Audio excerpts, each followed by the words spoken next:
this meeting to order. Roll call. McKnight. Here.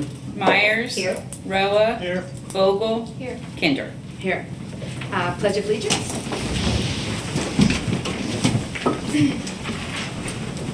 I pledge allegiance to the flag of the United States of America and to the republic for which it stands, one nation, under God, indivisible, with liberty and justice for all.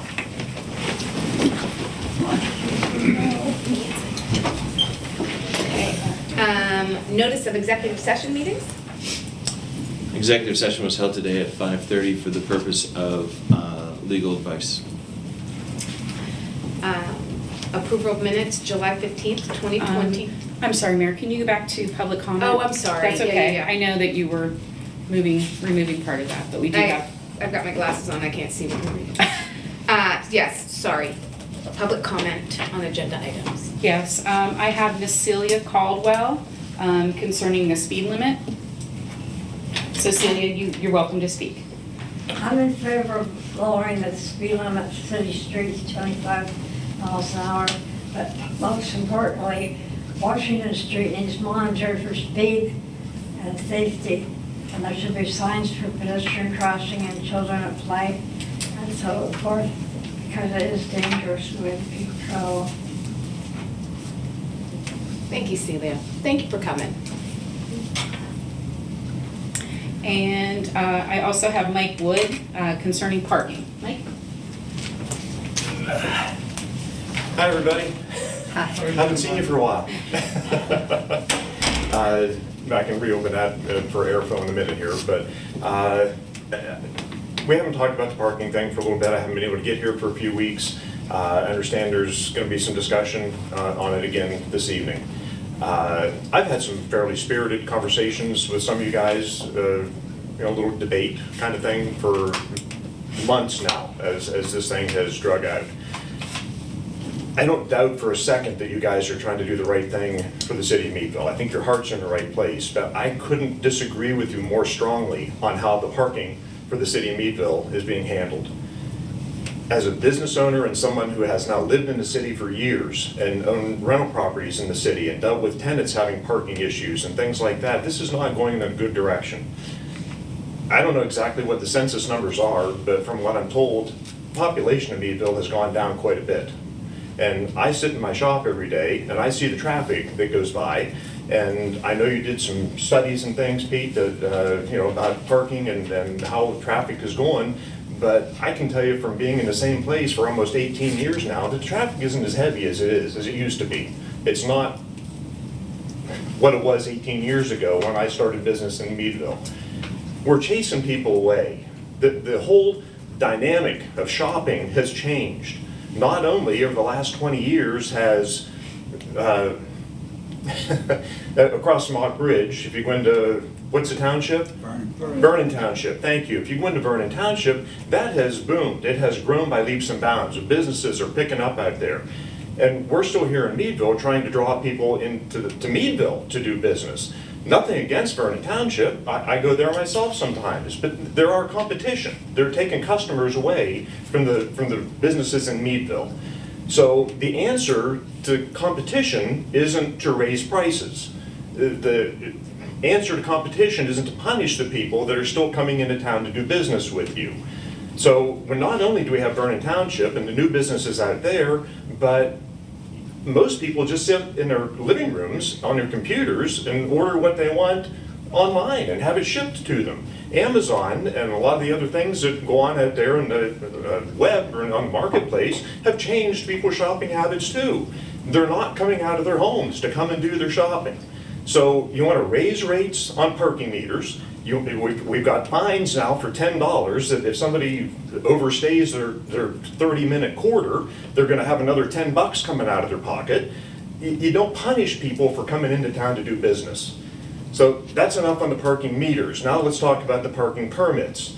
We've talked about that for a long time too. Peter, you put a suggestion in the last meeting that I had attended that had 3 different suggestions on it for a breakdown of how the permits could be issued and some different price levels and depending on residency and businesses and things like working permits, things of those nature. I've discussed with several of you. Nobody has changed it. Nobody has brought it up for discussion. You still want to punish the people that live in the business district of the city of Meadville. I live on South Main Street. The people that live on Arch Street, right around the corner from me, pay their taxes and they can park in front of their house on the street for free. I live on South Main Street. I pay my taxes. I pay for my parking. That's not equitable. That's not reasonable. That's not how it's supposed to work. I don't want the city to go broke. I don't want you to not have income, but if you keep chasing people away with parking permits and fees and fines and quarters and all the other little nickel and dime things that's chasing people out of town, then there aren't going to be any businesses left to worry about parking anyway. I don't think it's going the right direction. I hope you can open up some discussion to at least discuss the possibility of the people that are already living inside the business district having parking available to them without paying extra above the taxes and rents and things that they're already doing. It's only fair and equitable. And if anybody has any questions, I'm happy to participate. Thank you, Mike. Okay, thank you. Thanks. That is on there. Okay. Approval of minutes, July 15th, 2025, regular meeting minutes. Can I have a motion? Motion. Second. Discussion? Roll call. McKnight, Aye. Myers, Aye. Roa, Aye. Vogel, Aye. Kinder. Aye. Communications. None. Managers report. Sorry, we had the speed limit reduction communication Oh. that came through. Is that, are we logging that? Or did it not come through in time? I think by a policy, it didn't come through in Okay. time, Okay. but for acknowledgement. Do you want to just go ahead and? Sure.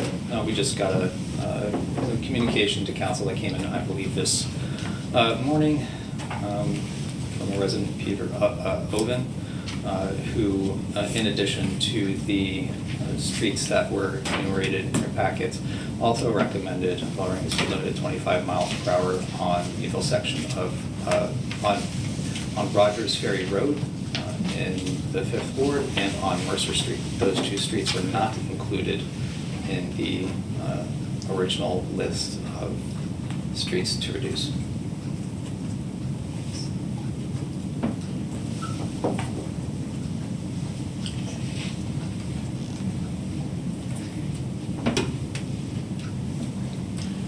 So under the manager's report, a couple items. The first is a reminder or notification that the fire department is having their boot drive tomorrow.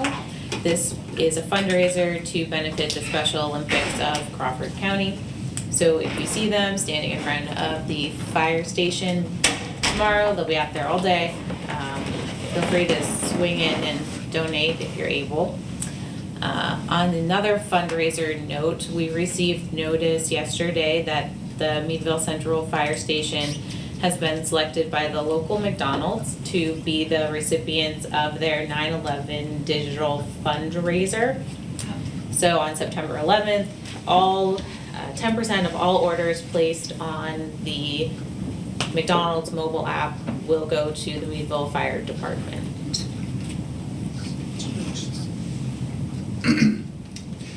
In addition, I was asked to report to council that the City of Meadville Police Department's internal investigation into the use of force incident and the external investigation conducted by PMG Investigations and former FBI agent Gast have both been completed. Those reports have been forwarded to the district attorney for her review. As this is an ongoing investigation, we'll have no further comment regarding the content or the findings of those investigations and leave that to the district attorney for her review and comment. As an aside, I will note that this case has struck a lot of people in a lot of different ways. And one of the things that it has brought to light for myself and for the city is the lack of a drug treatment court or a mental health treatment court in Crawford County. There are underlying causes for many of the crimes that are occurring. There are underlying causes for many of the negative interactions that individuals have with the police department. Many of those underlying causes, statistics will show you, are the result of untreated or undiagnosed mental health issues or drug addiction. There are a significant number of drug treatment courts throughout the Commonwealth of Pennsylvania. Here's a map. Well, it doesn't blow up as well as I would like it to. But there's a significant number, and they're surrounding Crawford County. There's a less number of counties in the Commonwealth of Pennsylvania that have mental health treatment courts. They do have them up in Erie, and some of the counties to the south of us here in Crawford.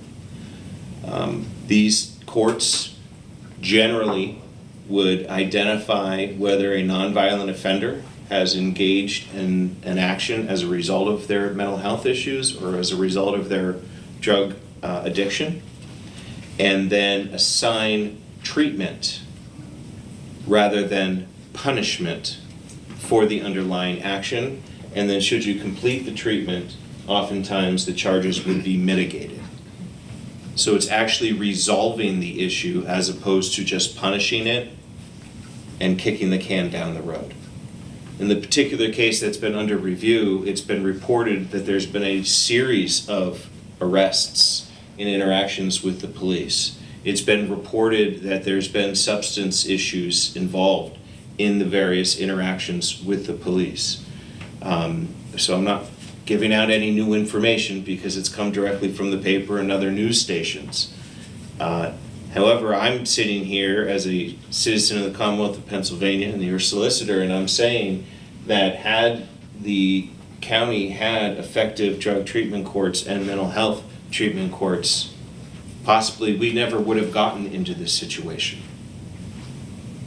And I know, Mary Ann, you have more to say on that subject. Yeah, so in light of all of what Tim said, the city is going to commit to creating a committee or a coalition to bring nonprofits and those with a vested interest in this subject together, to bring forth to the county and the president judge a plan to implement a drug treatment and a mental health treatment court in Crawford County.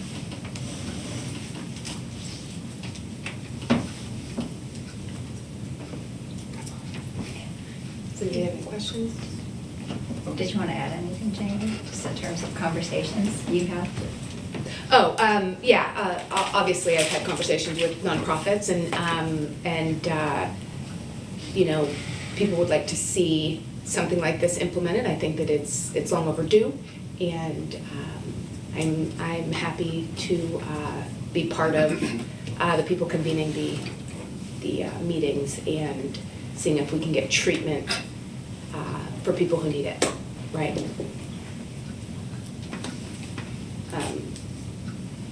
Okay.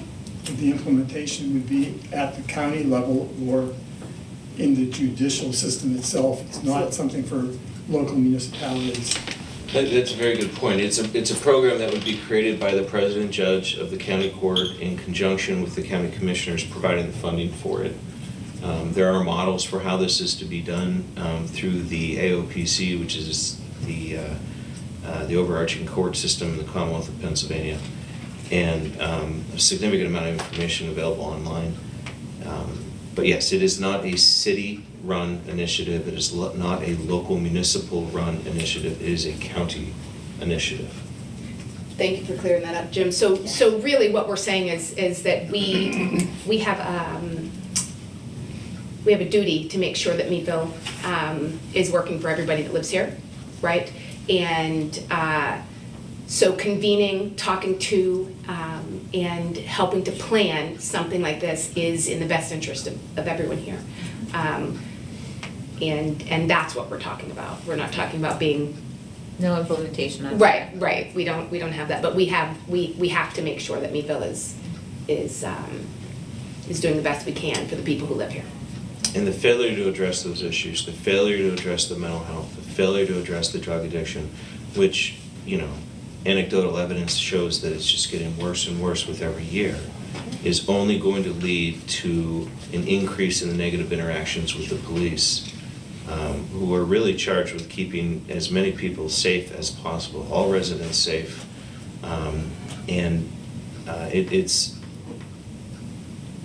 It's a horrible situation that's been created, and it needs to be addressed. So I applaud the city for taking these steps and taking the leadership role that is necessary to create the space for the conversation to occur and advocate for your residents. So if you want to be a part, give us a call, email, and we're gonna start planning that pretty quickly here. Okay, old business, discussion, parking permits. Aye.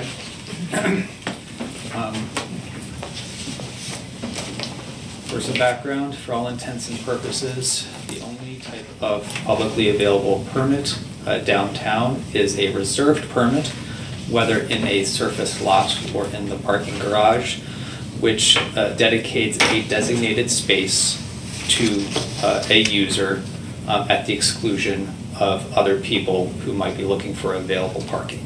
There are other arrangements. One of them that I think is most useful to the city is a type of, has been referred to as a shotgun permit or a non-reserved permit, but it's a type of similar thing that Allegheny does, where you do not necessarily have your own designated reserved space, but you are permitted the privileges to park in any lot or at designated meters around the city.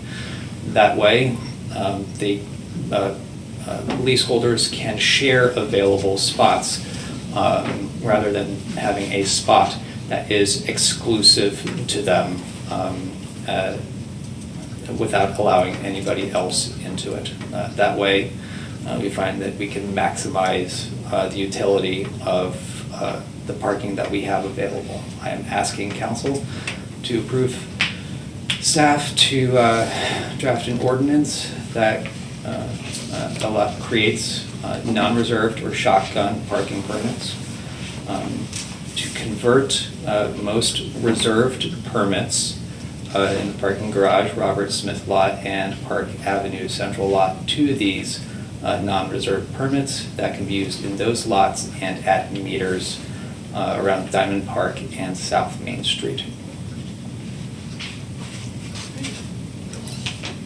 Have you addressed the issue of what would happen if we have to dismantle the parking garage and we have some contractual reserve spaces? Do we have enough room for those people? If you mean the contractual reserve spaces for DEP, Yes. these would not apply to DEP.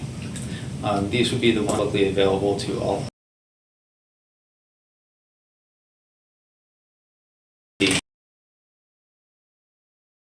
A different treatment and probably would remain with reserved spaces in dedicated lots or in Water Street and Pine Street. Would we have sufficient? There is a plan for their displacement, Okay. yes. Thank you. And to be clear, that's because DP's, their parking's 24 hours while reserve parking is just 9 to 5, correct? Or am I? No, that's just because we need. No, I know that. I'm just saying DP's though is 24. They do have cars that are parked 24 Okay. hours. I just wasn't sure if their permit was different also in that way. You know what I mean, the 24-hour opposed to. Sorry, Autumn, go ahead. Oh, no, you're good. I'm wondering if have we given thought to Keystone View Lot as another space for shotgun or the dual, in particular for Kepler commercial, the Kepler condo residents, like allowing them to buy shotgun permits and park across the street. Yeah. I think in this map, it is metered, right? Right. Right. I was anticipating that given the demand for meters,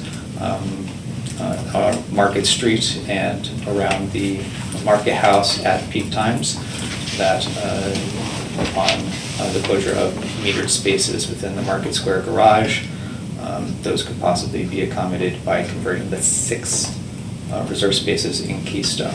However, I don't have any strong or supportable objection to making all 12 spaces in Keystone View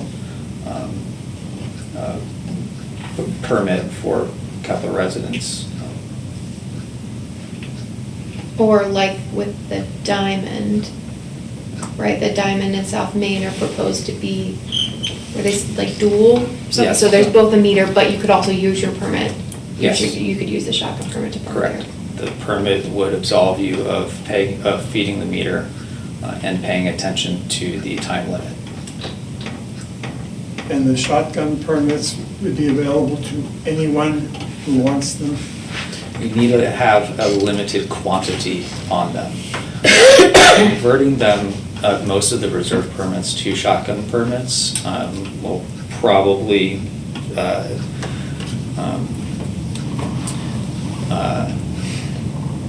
be a one-to-one for those who already have permits to also get shotgun permits as well. But yes, if there is oversupply of parking and there's more available parking, we can make them available to everyone I'm as well. just concerned that if we have a limited number of shotgun permits, that someone who, excuse me, who may not live downtown right now and moves downtown wouldn't be able to get a permit.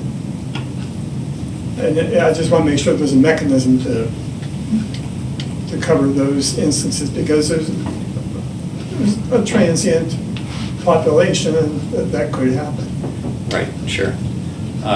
The way I've been reading it, we have to monitor the actual rates of occupancy of our parking spaces and adjust the number of permits issued accordingly.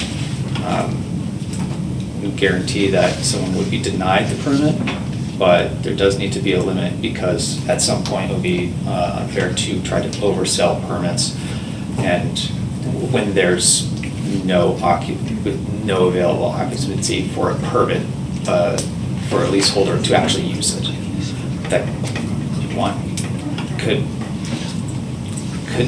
do that, but that's not what I was suggesting right now. Okay, thank you. Peter, do you have a sense of how many shotgun permits we would issue in that limited number? Yeah, I think most of them. Is it in that summary? Yeah, did I put that in the?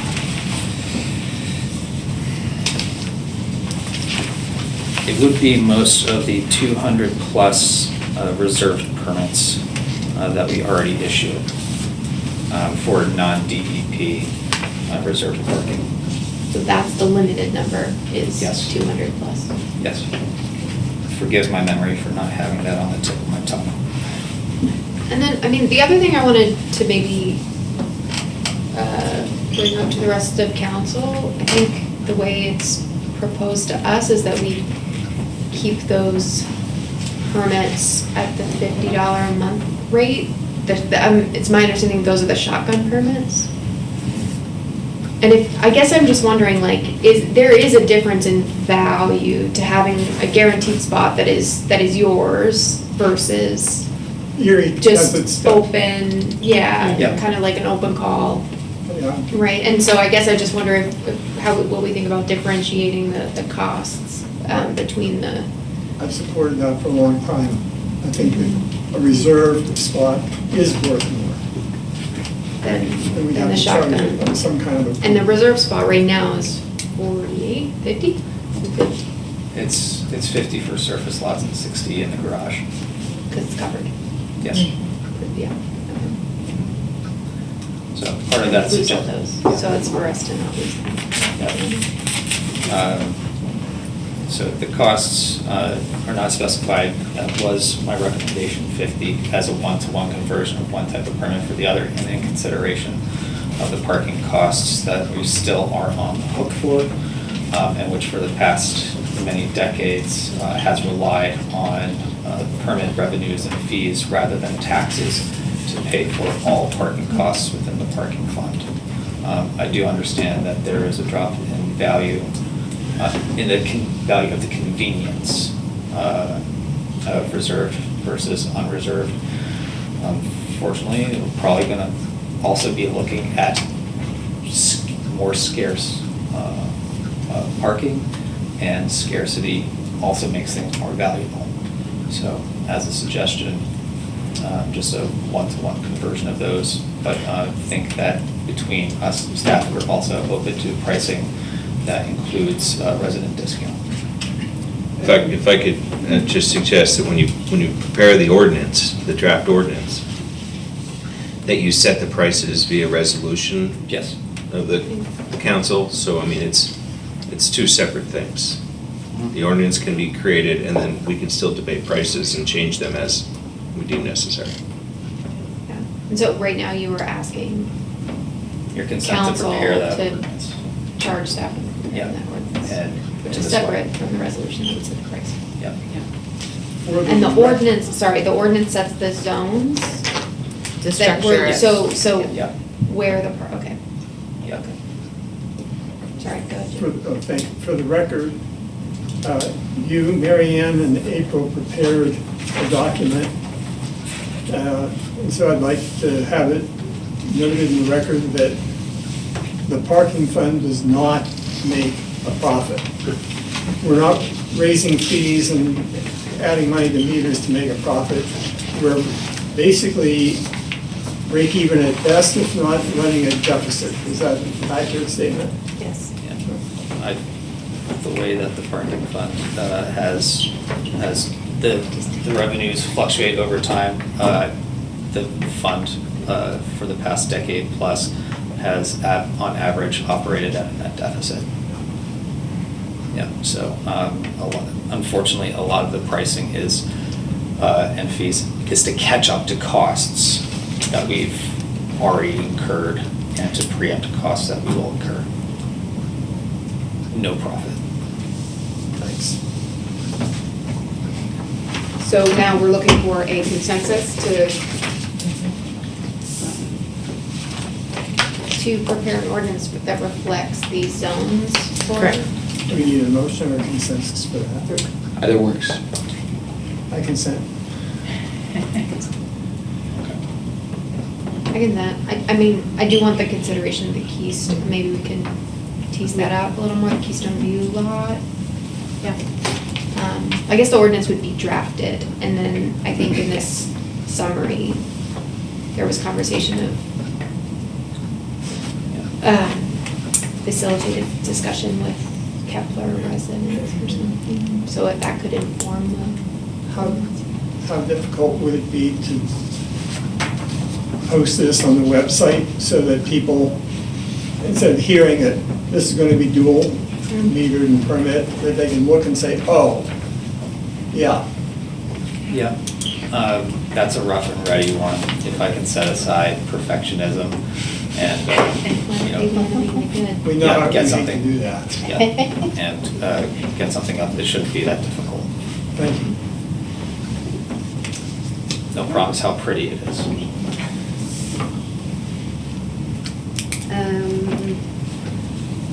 discussion parking garage. Right. Well, we're running into the end of the year. Unfortunately, we have failed to find a financially viable alternative for restoration of the parking garage. Staff's opinion is that the most financially viable option before us that complies with the advice given to us by our consulting engineers that deemed the parking garage in very poor condition and deterioration of its Can you depth. speak up? Sure. I regret to say that the parking garage,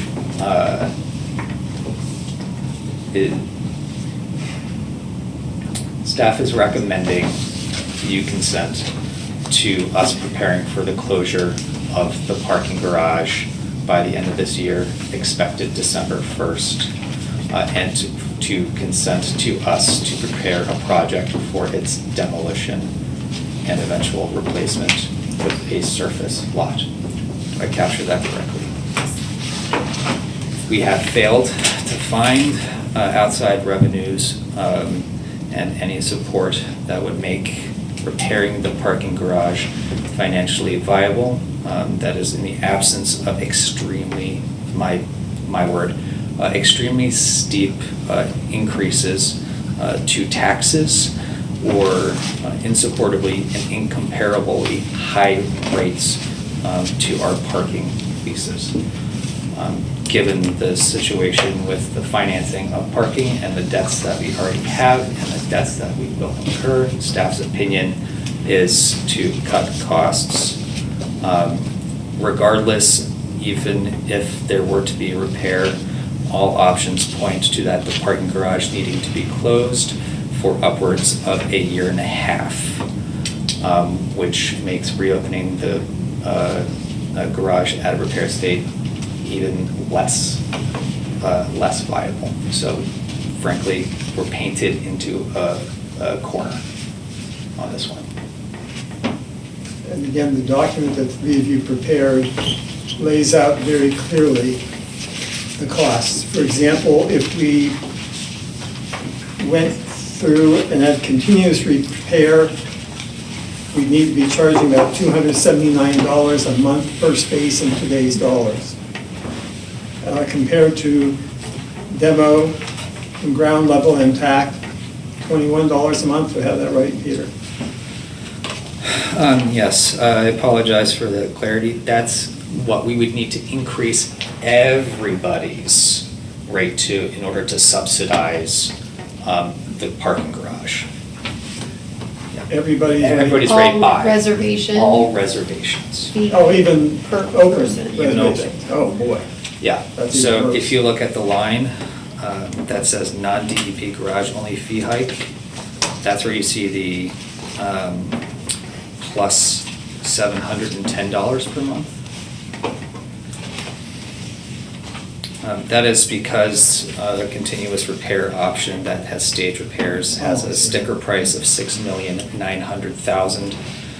According to our consultation with the construction company, Carl Walker Construction, that debt service, we figure, is about $341,000 per year, and the estimated annual maintenance for that option was $500,000 per year in perpetuity.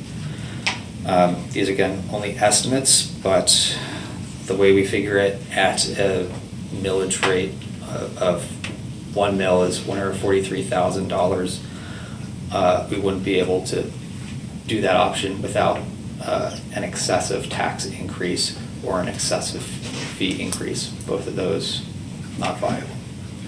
So I apologize for my abbreviations in there, but yep. So staff is recommending we move forward with demoing the garage, with closing the garage at the end of the year. The Demoing. garage will be condemned at the end of the year. And that's in line with Porter Consulting Engineers' assessment that we've received.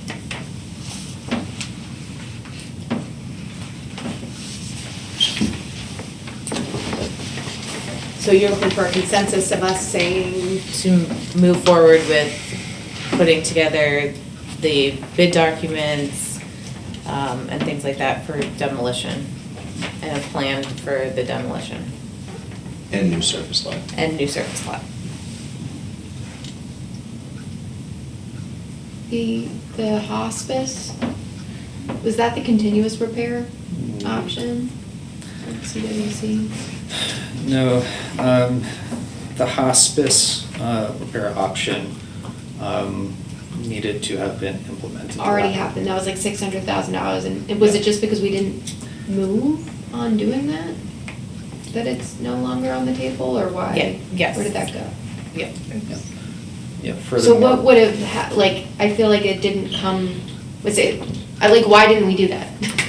The hesitation of throwing good money after bad, instead of just ripping the Band-Aid off and doing the demolition. Are you gonna spend $600,000 and inevitably the garage is going to have to come down anyway, and now you don't have $600,000 to spend on something else? Yeah. If I can quote the report, by my memory, that option anticipated that the garage would be closed anyway, after that, yes, so. So just buy, just a little more time, but. Right, it was a But hospice for spend like 5 $600,000. years, right? Yeah. And it was $600,000 plus the $150 in maintenance each year, correct?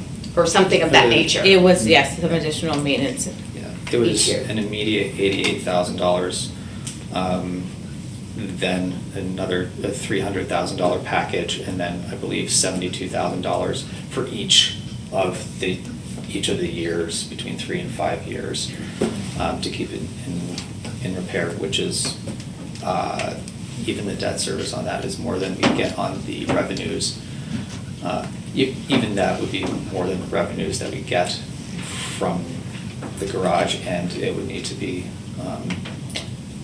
closed and then demolished at the end of that. So, and to the kicking the can down the road, buying a couple more years, to that point, when the Mill Run lot garage was demolished in what, 2000? I think they started that in 2015, but the project ended in 2017. So the cost at that point to demolish that garage and build a surface lot was about $750,000. In less than 10 years' time, that cost is almost doubled in 5 years. You know, if we were to kick the can down the road, how much more would it cost to demolish the garage in 5 years, just with increased cost of everything? Well, they just start to fall down. Or, Yeah, right, just, that's great. Is it possible to? Yeah.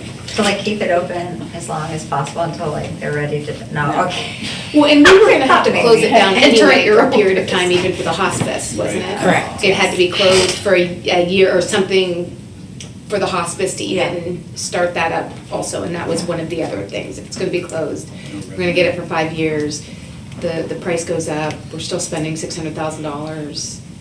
Okay, yeah, now I'm just remembering why we did not move right away on that situation. About a month ago on a Saturday night, it was raining, and I had to close my sunroof.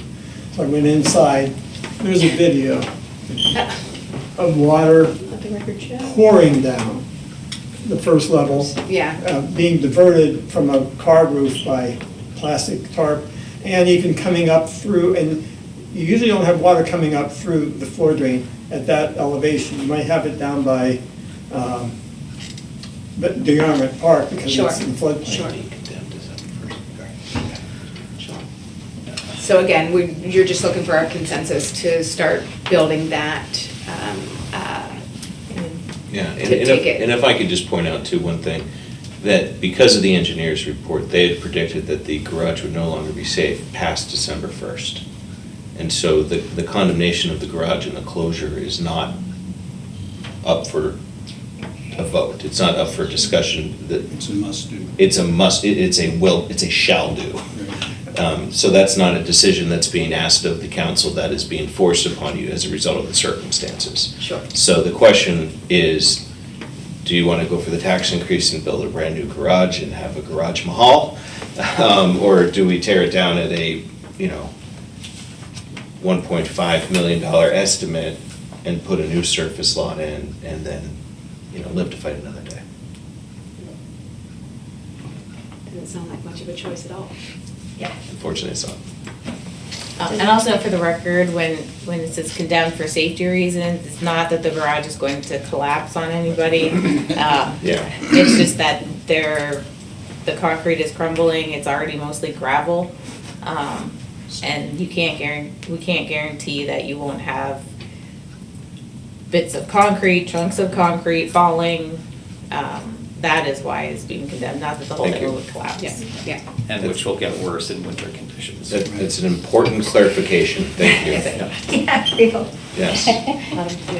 Oh, no, I was just I appreciated that there was a timeline provided, that in the memo that staff shared with us, and because we were talking about the timing, for whoever cares in the audience, as it's being suggested to us, August and September, public notification and personal outreach of whatever decision I guess is made here, enclosure, coordination with DEP and PNC.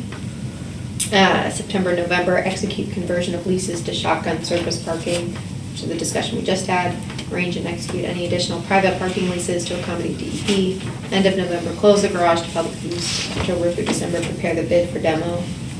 2026 construction season, award the bid, demo, prepare design and bid probably for surface lot construction. 27 construction season. So the whole, that will not even be online for public or DEP parking until 2027, That's right. post-construction, yeah.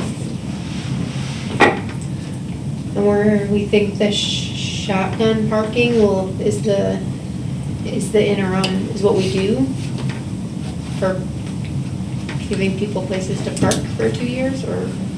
Yeah, I've knocked my head against the wall about this as much as I can. Do you really think that's helpful? It's shaken a couple of things loose that I didn't know needed refastening, but yeah, as far as I can tell, this is our best approach to make use of definitely not the most convenient, but the available underused parking that we have in order to accommodate as many people from the parking garage who are willing to have a shotgun permit, and instead of their park at the Diamond or find a space at Robert Smith or Park Avenue Central. Not convenient, but the parking garage was never used, in my observation, at the rate that it was actually leased. So if we adjust our expectations to provide necessary parking for everybody who is going to use their parking, at one time, we'll probably just skate by. And as I told Peter, this is going to be a little bit of a moving target as we notice things and the real life conditions on the ground with parking.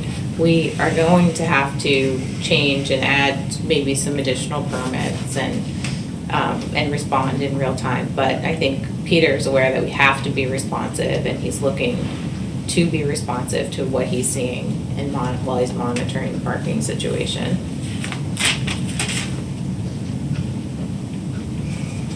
No, it's no comfort to say that may as well be said out loud. This is certainly not what I want. But it's, as far as we can figure out, the most responsible way forward.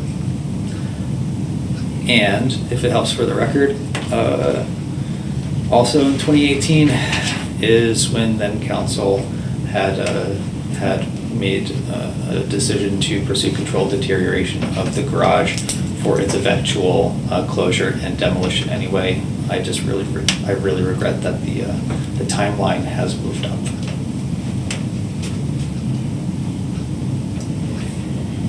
Does anybody have any other?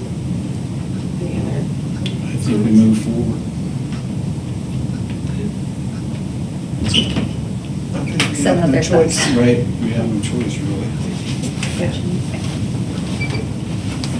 Consensus has been developed to move forward with the demolition and surface lot. Thank you. All right, new business. A motion, speed limit reduction on various streets. It's me again. Yeah. Thanks.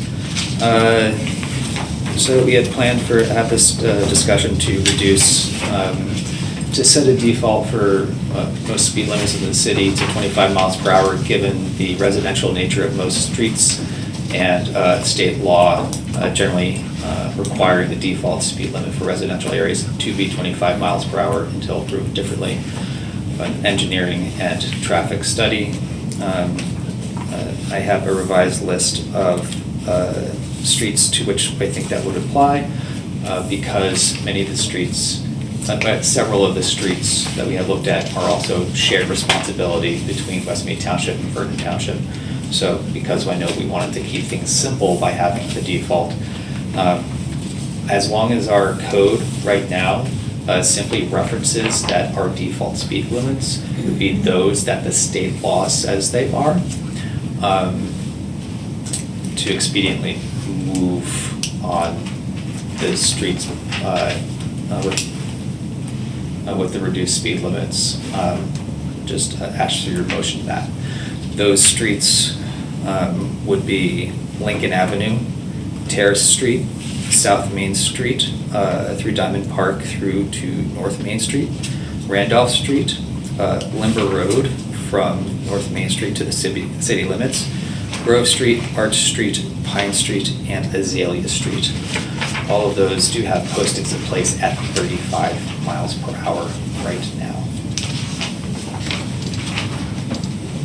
Unfortunately for the public comment in the audience, Washington Street is not among them because that is a state route. Isn't North Main Street? And North Main Street is, North Main Street from North Street North. But South Main Street and North Main Street from Linden all the way to North Street is a local road. So Washington Street, Ms. Caldwell, is not, it is a state route. So we, what's the process for us to, we petition the state Yeah. to reduce the speed limit? Yeah. Safety studies. Safety study, yep. That the state would conduct, or the city would have to conduct? Often we'd have to pick up the tab and do the effort for that, and then Mhm. report to the state for them to permit the reduction. But Ms. Caldwell will know, we are actually very aware of the challenges on Washington Street, including the dangers of pedestrian crossings, and it is my personal interest to look into that as well.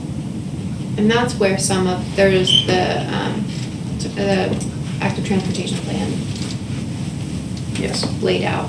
It was Washington Street improvements around the Yes. school corridor? Yeah. Okay.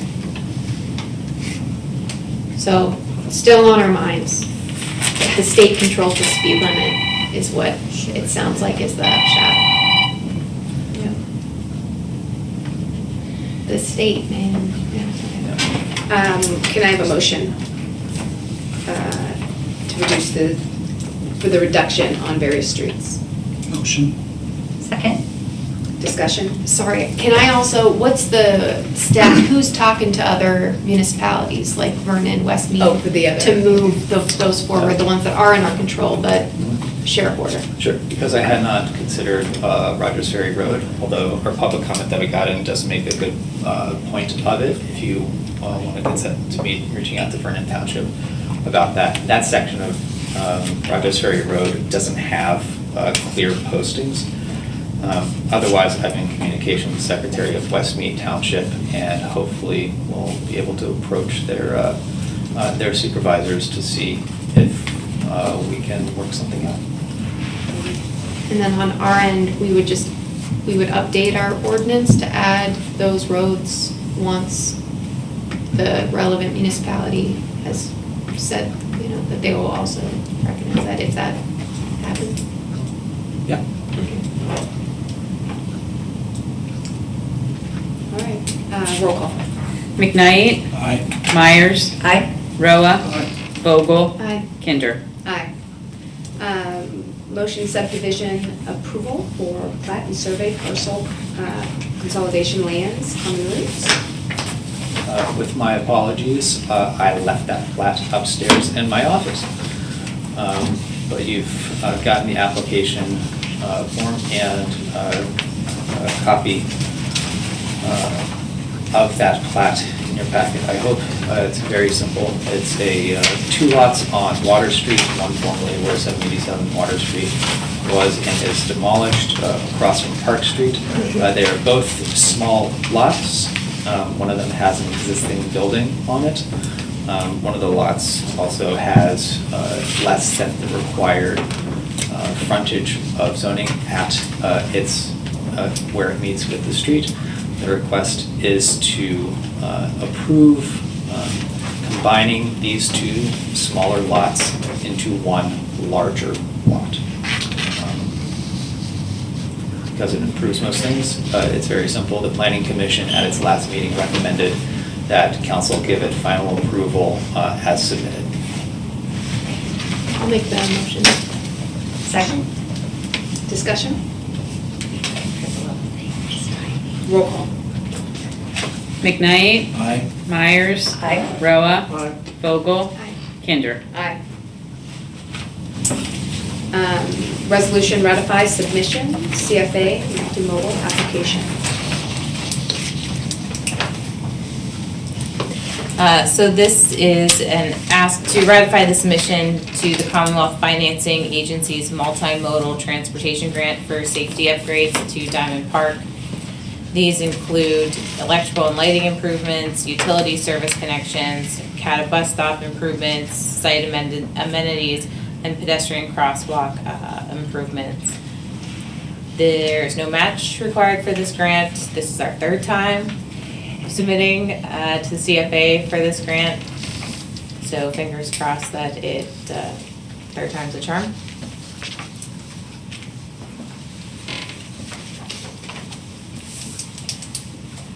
Do we move to approve? Go ahead. It may become academic, but they're going to have 62 new lamps. I assume they're going to be LED compared to the current lights, which are what, mercury vapor or sodium vapor. Is there a net savings in electricity? I'm just curious. You have more lights, but the LEDs are supposedly more efficient. I don't know the answer to that. Okay, and there's no obligation to proceed if we don't get the money. Correct. Yeah, can I have a motion for that? I'll move to approve the resolution. I'll second. Discussion? Roll call.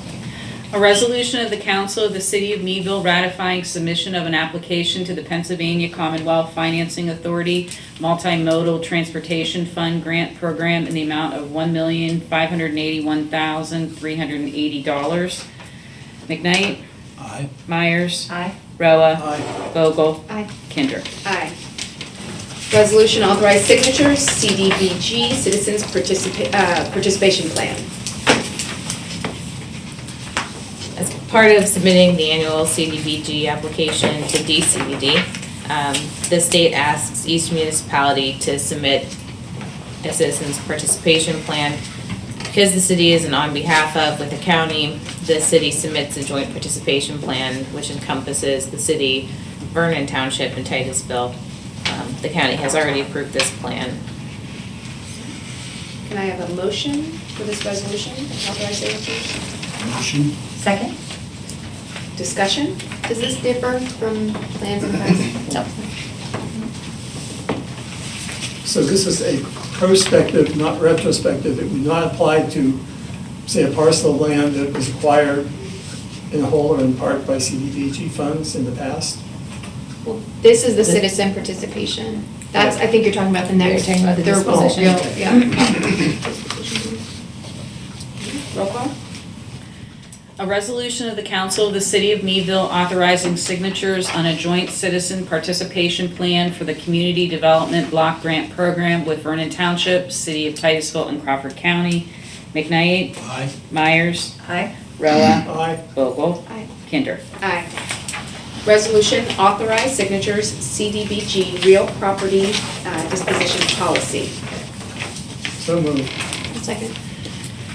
Same as the citizen participation plan, required element to applying for CDBG funds. This is a disposition policy.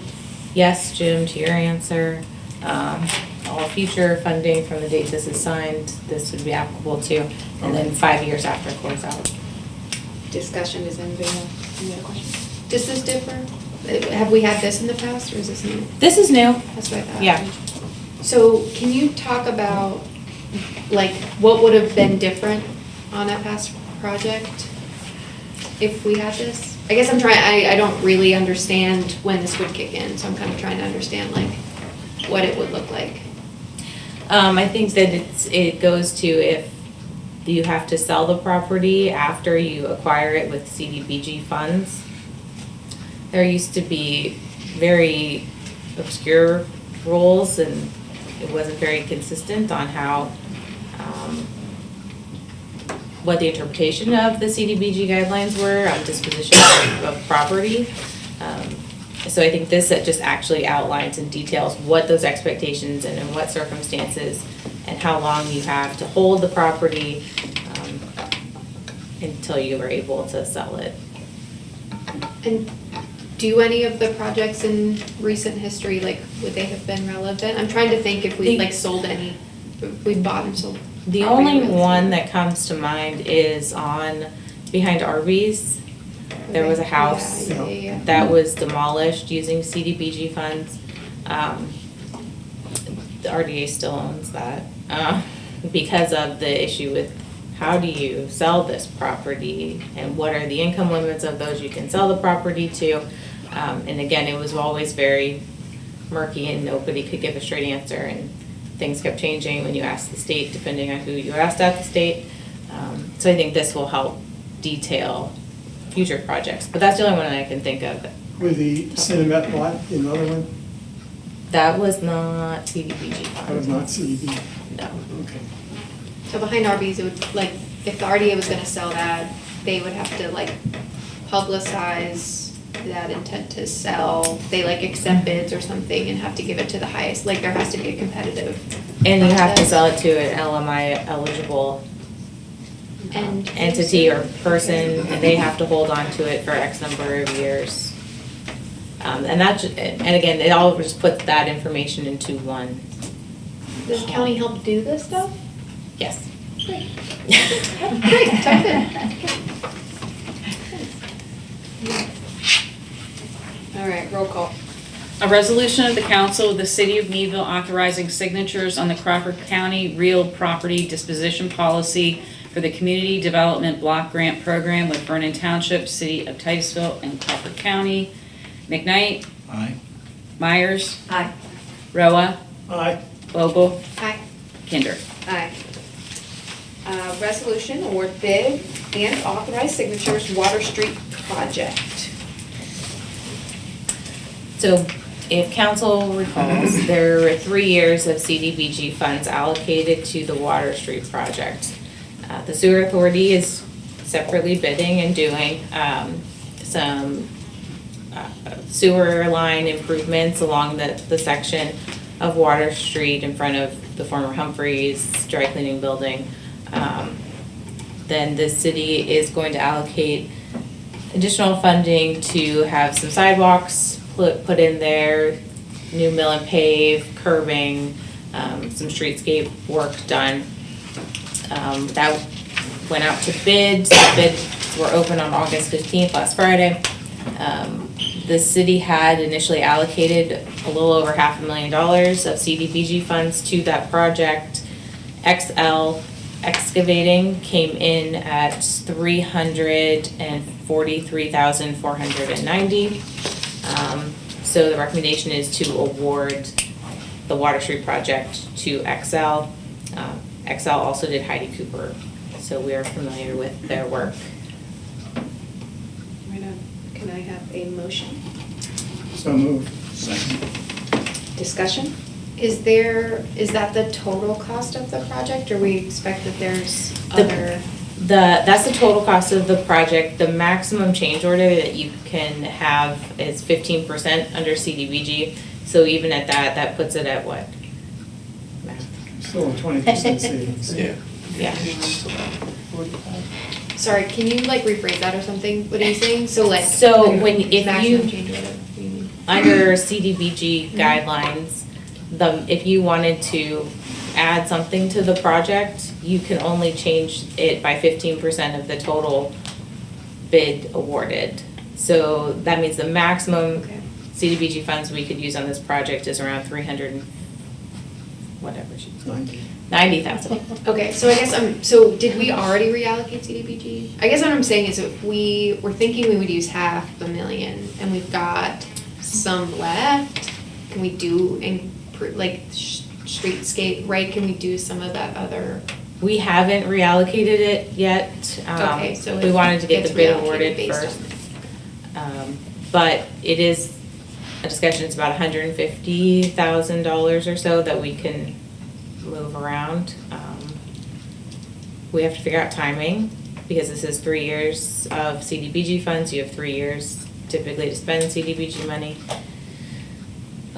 So it has to be a quick turnaround project. Can CDBG do like site remediation? I'll talk to this later. It can. Again, and most of that though is going to be dependent on how quickly we have to use the funds. But it can do that. Does anybody have any other questions? I don't. Okay, roll call. A resolution of the council of the city of Meadville awarding a contract in the amount of $343,490.51 to XL Excavating LLC for the city of Meadville's Water Street project. McKnight, Aye. Myers, Aye. Roa, Aye. Vogel, Aye. Kinder. Aye. Public comment on non-agenda items? We have none. Council member statements, Jim? Two things, everybody go and enjoy the fair this week. Hopefully we have nice weather for it. And I'd like to thank staff for all the work, and it has been a lot of work, pulling the figures and the research together on these projects, like the cost of demolishing and the options involved. Those are not things that are taken lightly. They take an awful lot of coordination and work. So I'd like to express my appreciation to them. Thanks, Jim. Gretchen? I agree with that, thanks to staff for all that work and all those numbers and all the planning, and that's all I got. Larry? Yeah, I agree with what Jim and Gretchen wrote. And just to remind people that we're getting ready to gear up for school, safety, and even though we don't have any control over Washington in that area, be careful, because I've noticed a lot of senior citizens are walking in the streets because it's easier for them. So just be careful, keep an eye out for them. Slow down out of the kindness of your heart, leave earlier for work. Thanks, Larry.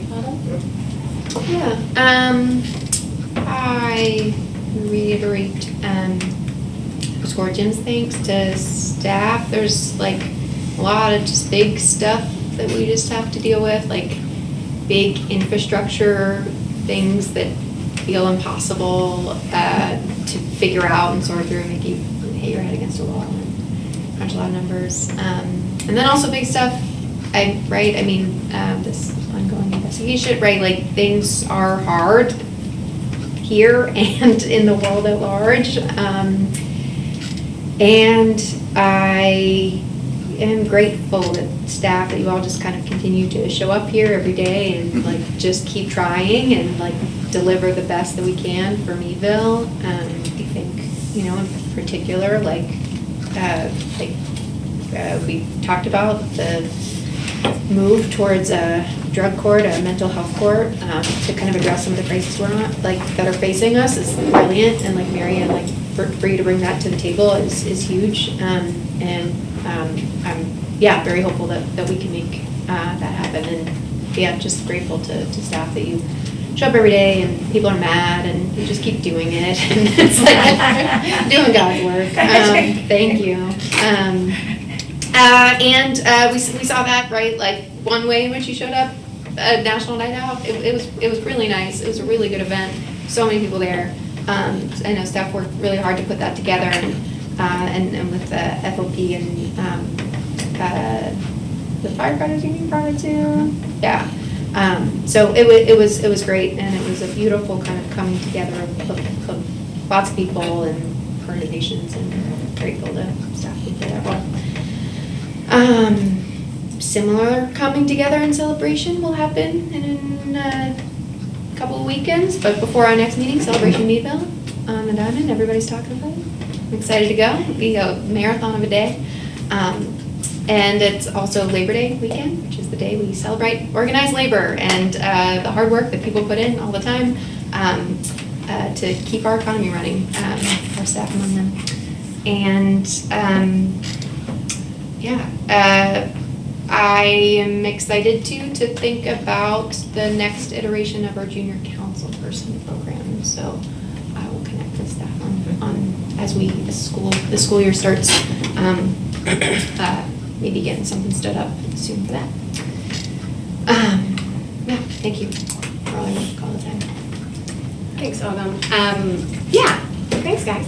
You do a wonderful job. We're just so happy to get to work with you, and it's a good,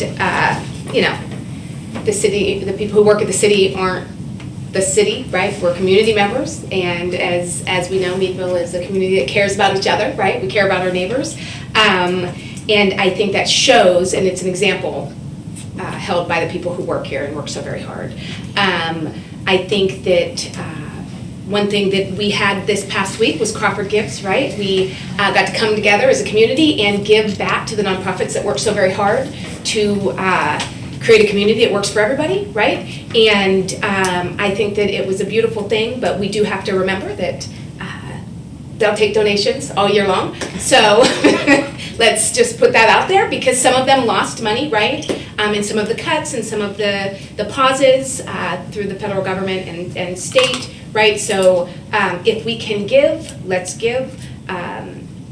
I say that knowing full well my giving is not the same as a lot of other people, right? I give dollars and cents because that's what I can afford, but that helps anyway, right? I do want to just point out, right, like life is really, really hard. That's why it's so great to live here in this town with people who care about you. And, we have an obligation to each other to be kind, to help, to give when we can, and to listen, right? And make people feel like they belong. And I think that some of the points that were said tonight help us do that, especially with Tim and Marianne pointing to a drug and mental health court, right? Although it hasn't been done here, doesn't mean it can't, it doesn't mean it shouldn't, and those are opportunities that we have to, again, choose treatment, right, over punishment, choose people, and it is an opportunity for Crawford County and Meadville to shine in the way that we know we can, to show that we do care about our neighbors. So I think that, again, that's a beautiful thing, and I am really just very blessed to be up here with everyone and in this city, the city that I love. And with that, I'm going to ask for a motion to adjourn. Motion. Second. Discussion? Roll call. McKnight, Aye. Myers, Aye. Roa, Aye. Vogel, Aye. Kinder. Aye.